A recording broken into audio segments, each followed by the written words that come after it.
នេះគឺជាសាច់រឿងទេពធីតាភ្លើងដែលជារឿងនិទានបែបព្រេងនិទានច្នៃប្រឌិតថ្មីបង្កប់ដោយអត្ថន័យអប់រំនិងភាពក្លាហានរឿងទេពធីតាភ្លើងនិងអាចកំបាំងភ្នំទឹកកកកាលពីយូរលង់ណាស់មកហើយនៅលើកំពូលភ្នំអគិសេនាមានទេពធីតាម្នាក់ព្រះនាមអានីដែលត្រូវបានគេស្គាល់ថាជាទេពធីតាភ្លើងទ្រង់មានរូបសម្រស់ស្រស់ស្អាតសក់ពណ៌ក្រហមឆេះដូចក្អែភ្នំភ្លើងនិងមានអំណាចអាចបញ្ជាកម្ដៅនិងពន្លឺបានតាមព្រះទ័យមួយទុកសោកនៃភូមិភាគខាងជើងនៅឆ្ងាយពីភ្នំអគិសេនាមានភូមិមួយឈ្មោះថាភូមិសន្តិភាពដែលកំពុងរងគ្រោះដោយសារមន្តអាគមងឹតរបស់មេធ្មប់ទឹកកកមេធ្មប់នេះបានបង្កអ្វីគ្រប់យ៉ាងឲ្យទៅជាទឹកកកបណ្ដាលឲ្យប្រជាជនគ្មានអាហារបរិភោគនិងរស់នៅក្នុងភាពរងាចង្រៃសូម្បីតែព្រះអាទិត្យក៏មិនអាចចាំងពន្លឺមកដល់ភូមិនេះដែរ2. បេសកកម្មសង្គ្រោះដោយទ្រាំមើលទុក្ខវេទនារបស់មនុស្សលោកមិនបានទេពធីតាអានីបានសម្រេចព្រះទ័យចុះពីកំពូលភ្នំដើម្បីជួយសង្គ្រោះអ្នកភូមិទ្រង់បានហោះកាត់វាលខ្សាច់និងព្រៃព្រឹក្សារហូតមកដល់តំបន់ទឹកកកនៅទីនោះកម្ដៅរបស់ទ្រង់បានចាប់ផ្ដើមរលីព្រើដែលកកស្ទះប៉ុន្តែកម្លាំងមេធ្មប់ទឹកកកខ្លាំងក្លាណាស់ 3. ការតស៊ូដ៏អស្ចារ្យ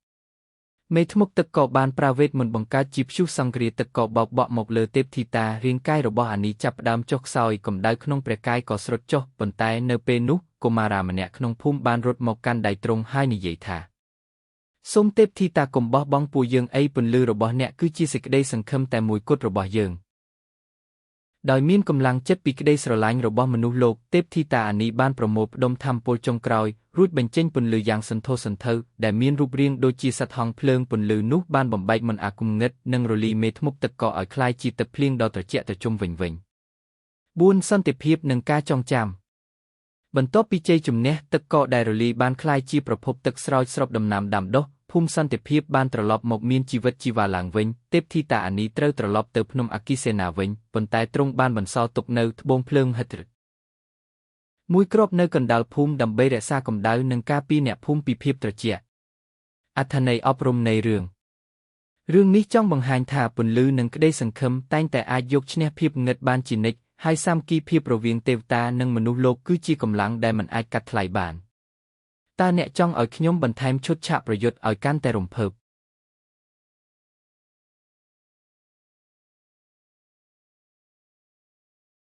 អត្ថន័យអប់រំនៃរឿងនេះចង់បង្ហាញថាពន្លឺនិងក្តីសង្ឃឹមតែងតែអាចយកឈ្នះភាពងឹតបានជានិច្ចហើយសាមគ្គីភាពរវាងទេវតានិងមនុស្សលោកគឺជាកម្លាំងដែលមិនអាចកាត់ថ្លៃបានតើអ្នកចង់ឲ្យខ្ញុំបន្ថែមឈុតឆាកប្រយុទ្ធឲ្យកាន់តែរំភើបឬបន្ថែមតួអង្គថ្មីចូលក្នុងសាច់រឿងនេះដែរឬទេពិតជាគួរឲ្យចាប់អារម្មណ៍ណាស់ត្បូងភ្លើងមហិទ្ធិឫទ្ធិមិនមែនគ្រាន់តែជាត្បូងធម្មតានោះទេប៉ុន្តែវាគឺជាបេះដូងនៃថាមពលរបស់ទេពធីតាអានីនេះគឺជាការរៀបរាប់លម្អិតអំពីលក្ខណៈពិសេសនិងអំណាចអាថ៌កំបាំងនៃត្បូងនេះលក្ខណៈរូបរាងនៃត្បូងភ្លើងត្បូងនេះមានរាងដូចជាដំណក់ទឹកភ្នែកប៉ុន្តែមានពណ៌ក្រហមឆ្អៅដូចឈាមនាគនៅខាងក្នុងត្បូងមានពន្លឺភ្លើងតូចដែលរំរែកមិនចេះរលត់ឡើយនៅពេលប៉ះវាអ្នកនឹងមានអារម្មណ៍ក្តៅវន្ហត់ដែលផ្ដល់នូវភាពកក់ក្ដៅដល់បេះដូងជាងការរលាករាងកាយអំណាចមហិទ្ធិឫទ្ធិទាំង3យ៉ាងការការពារភាពត្រជាក់ Eternal Warmth ត្បូងនេះអាចបញ្ចេញកម្ដៅក្នុងចម្ងាយរាប់រយគីឡូម៉ែត្រទោះបីជាមានព្យុះព្រើខ្លាំងប៉ុណ្ណាក៏ដោយក៏វាមិនអាចបិទបាំងកម្ដៅនៃត្បូងនេះបានដែរវាធ្វើឲ្យដីនៅជុំវិញនោះមានជីជាតិនិងអាចដាំដុះបានគ្រប់រដូវកាលការព្យាបាលតាមរយៈពន្លឺ Healing Light ពន្លឺពណ៌ទឹកក្រូចដែលជះចេញពីត្បូងមានសមត្ថភាពព្យាបាលជំងឺដែលកើតពីភាពត្រជាក់និងការបាក់ទឹកចិត្តអ្នកភូមិដែលបានសម្លឹងមើលត្បូងនេះនឹងមានអារម្មណ៍ក្លាហាននិងមានកម្លាំងចិត្តឡើងវិញរនាំងការពារមន្តអាគម Magic Shield វាបង្កើតជាកម្រាលការពារ Barrier ពណ៌មាសដែលការពារភូមិពីពួកបិសាចទឹកកកឬមន្តអាគមងឹតទាំងឡាយណាដែលព្យាយាមចូលមកបៀតបៀនលក្ខខណ្ឌនៃត្បូងភ្លើងនេះនឹងភ្លឺច្បាស់លាស់លុះត្រាតែអ្នកភូមិរស់នៅដោយសេចក្តីស្រឡាញ់និងការចែករំលែកប្រសិនបើក្នុងភូមិកើតមានការឈ្លោះប្រកែកឬសេចក្តីស្អប់ខ្ពើមពន្លឺនៃត្បូងនឹងចាប់ផ្ដើមស្រអាប់ទៅដែលជាសញ្ញាព្រមានអំពីគ្រោះថ្នាក់ចំណុចរបត់នៃរឿងមានដឹងទេថាមានបុរសម្នាក់ដែលលោភលន់ចង់បានត្បូងនេះទៅធ្វើជាទ្រព្យសម្បត្តិផ្ទាល់ខ្លួន